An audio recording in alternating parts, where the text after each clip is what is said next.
Hi, my name is Vivian and welcome. Today we are going to talk about the basics of world building. And I know it is easy to get stuck with world building because there's always something to change, there's always something to add, there's always something to expand on. But today, hopefully the elements of world building that I present to you will help bring some focus when you are world building. How do you world build? Well, it's up to you. You can decide to world build before your story, create your story before you world build, or create your characters before you world build. It's whatever you are comfortable with. There's no right or wrong way to world build.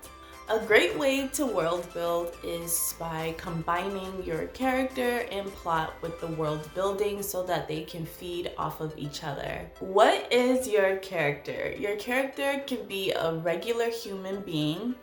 They can be a human with superpowers or enhanced abilities. They can be a human plus another species.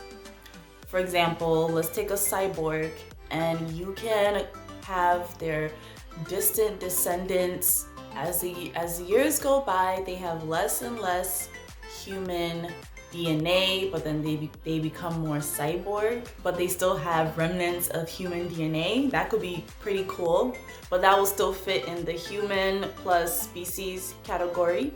Or you can have your character be inhuman, someone who is not human at all, like an alien. Based on what your character is, who they are can be a great basis for your world building. For example, if your character is a humanoid, is there other species living there as well? Are they the only ones there? Are there humans there? Do they live together? Do they get along? And then with that, it creates a domino effect. One thing leads to another, and then you realize that your creative juices are flowing and you start to create this world. What type of world does your story take place? It can be Earth, modern day, historical, or futuristic, but it is on Earth. And when you choose one of these time periods, you need to do your research, especially for modern day and historical. You have to be accurate on the events, the culture, technology, etc. For futuristic, you can use your imagination, but it does help if you research any futuristic theories or any technological theories that people predict we will have in the future. And then you can take that, pick and choose which ones that you'll like to add, and then you can incorporate that into your world. That's if you're doing futuristic.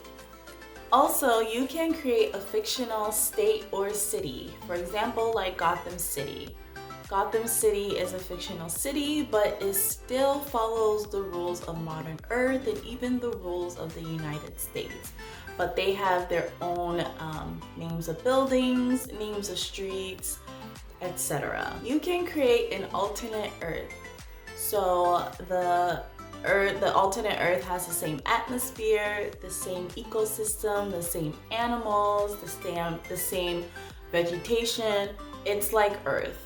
It is Earth-like, but it's not Earth, and you can name it whatever you want to. You can name the world whatever you want to. So for example, Middle Earth is a good example of this. And then there is a different world, not Earth at all. So for example, maybe your story takes place on the moon, Mars, or Venus. And in that case, you need to do your research on the environment of Venus, the atmosphere, the ecosystem, etc. Especially if you're having a human living on Venus.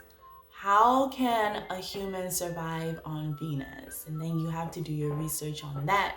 And then that is how you'll do your world building for your story. And probably your story is gonna be about how that human survives on Venus, or if they meet anything else on there. You get the point. What is the geography of your world?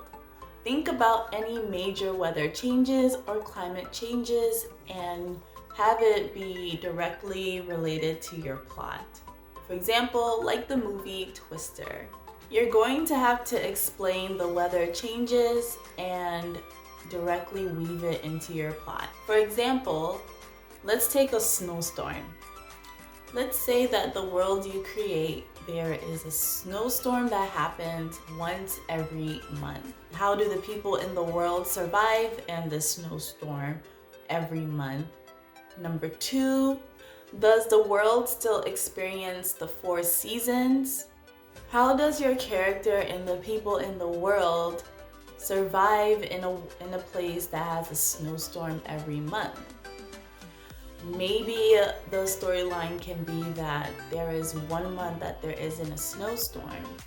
Are the people in the world worried? What are they and the character going to do?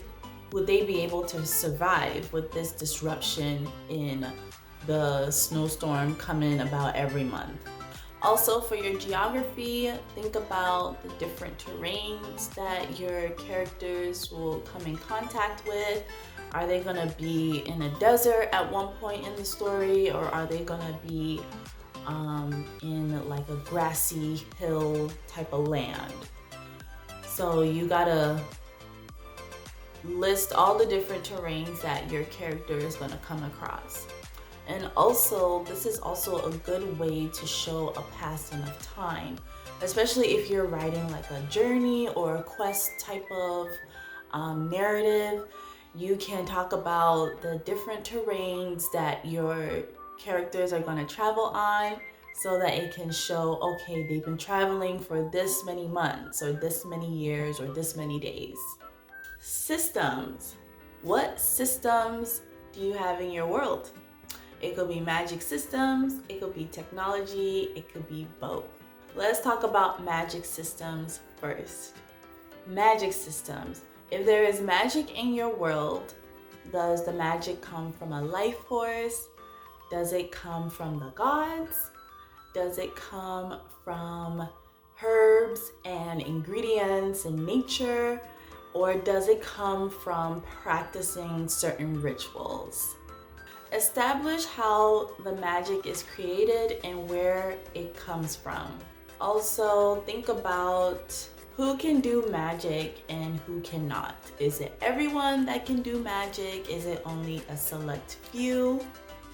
And are there laws against magic? Like maybe a certain type of magic can be performed, whereas some other types of magic can't be performed. It's illegal to perform that type of magic.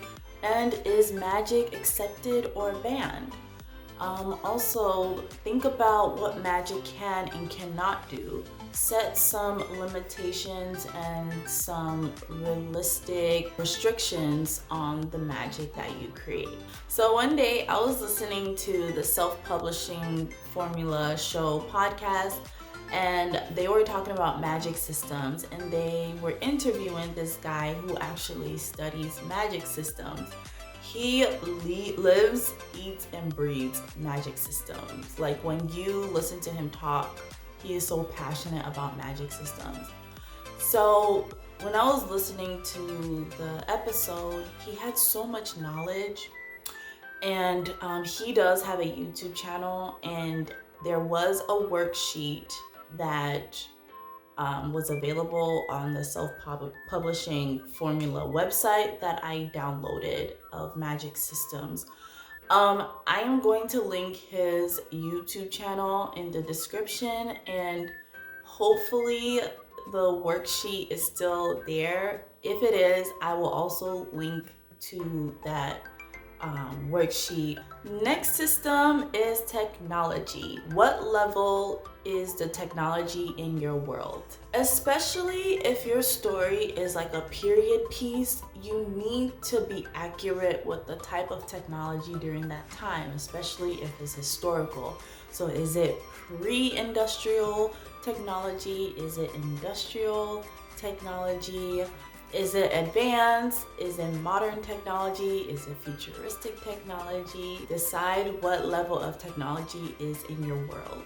Once you decide the type of technology that is used in your world, decide who has access to it.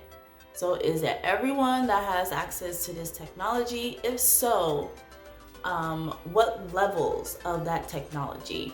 What I mean is, for example, at least in our world, every year there's new technology coming out, new versions of that technology coming out. And so there's some people that can afford it and there are some people that can't. So maybe in your world, the wealthy are able to afford the most updated technology and the poor people still have that outdated technology, and it most likely causes them limitations on what they can do and cannot do. And that can also be part of your storyline as well. Another thing you should think about is, what are the limits to the technology, and are there any laws on what you can use the technology for, or which versions of the technology you can use? If your story has both magic systems and technology, the same applies. Who has magic, who has technology? And if you want to be fancy, who has both? So again, you will establish the magic system and the level of technology, and then you will determine the limits on both of them. And also, is there a fight between magic and technology? Is it a magic versus technology world that you have going on here? And is there going to be a war between the two? Is there going to be a war between magic and technology?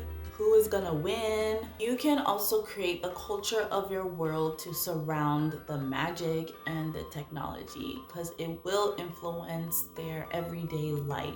How does magic and technology affect their everyday life? That's also a question you need to consider. And another cool thing you can do is you can also tie in religion and beliefs into the technology and the magic. Maybe there's one group of people that believe in magic and another group of people who believe in technology, and that can create some tension there too. As you write, remember that there is no right or wrong way to world build. Just do what works for you, create a system or elements that work for you in order to create and write your world. But here are some more things to think about as you world build. What are customs and rituals, like greeting rituals? Is it kissing on the cheek? Is it a high five? Is it a handshake? Determine that to show how people in the world interact with one another. That's another form of world building as well. And also think about their religion and their beliefs. Is their religion and their beliefs based on maybe myths that they believe about themselves, or myths about their world, how their world was created? Who do they worship? Is it a person? Is it a being? What are their customs and rituals surrounding that? Anyways, if you enjoyed this video, give it a thumbs up, subscribe if you want to see more videos from me. Go ahead and look at the resources that I have below. Also, I do have a free world building worksheet below as well. Go ahead and watch the next video here. I'll talk to you next time. Bye!